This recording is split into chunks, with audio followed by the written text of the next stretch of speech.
Hello and welcome back. Let's check on commodities now, where we have seen a bit of a turnaround coming in since the European markets have opened. Still under pressure, still all those multi-month lows, but on your screens you can see the gold prices are up nearly $6, 0.5% of a gain coming in for the international markets. The Indian markets also have seen some support coming in. Let's get in then. Prithviraj Kothari, he's MD Riddhi Siddhi Bullion, and he joins us on a Mumbai phone line. Mr. Kothari, hi, welcome to the show. The kind of runoff decline that we have seen in gold prices still since the Fed announcement, how have you read that, and what kind of supports are you expecting in gold prices now? I think gold, if you see the mines, the costing of a cash cost is around $1,250 to $1,270. If I think it's below $1,250, so I think the cut on the mine production. So I'm worried about that. If the mine production is cut down, that there will be again the chances of gold. But still, the ETF liquidation is still there. The still market on the nervous side, but rupee depreciation is still there. So in terms of rupee prices, they're still too high. Mr. Kothari, most of the international biggies have talked about $1,200, even $1,000 an ounce on the lower side in case of gold prices. How would you look at those levels? I think still the US dollar is going the higher side. So I think still the pressure is there, but it's still 1,250 is the cash cost. I don't think so it's go below the 1,200 level. But maybe possible of a chances because the huge selling is still there, the ETF liquidation is there.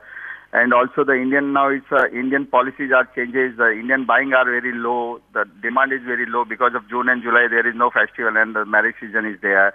The policies are the changes. So I think on some pressure on still on the downside. Maybe 1,200 or 1,230 possible.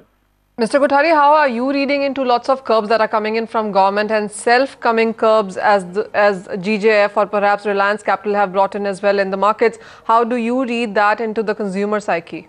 No, the government policy change that it's only allow gold to in the DP basis, but it's not a clear. The RBI says it's a DP basis, but customs said that if you have paid the customs duty as well as you have to show the swift copy of the remittance also. So I think when the policy clear, but there is a very slack of demand in India. So I think now the policy should be some clearness is coming. Then after the consignment should be coming.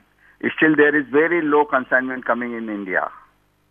But with the KYC norms, PAN details, and all of that coming into the markets, do you think it's slightly getting difficult for a consumer to go out and buy gold, perhaps? Yeah, I think so. It's difficult, but if you see the most of the 70-75% are gold buying from the rural areas.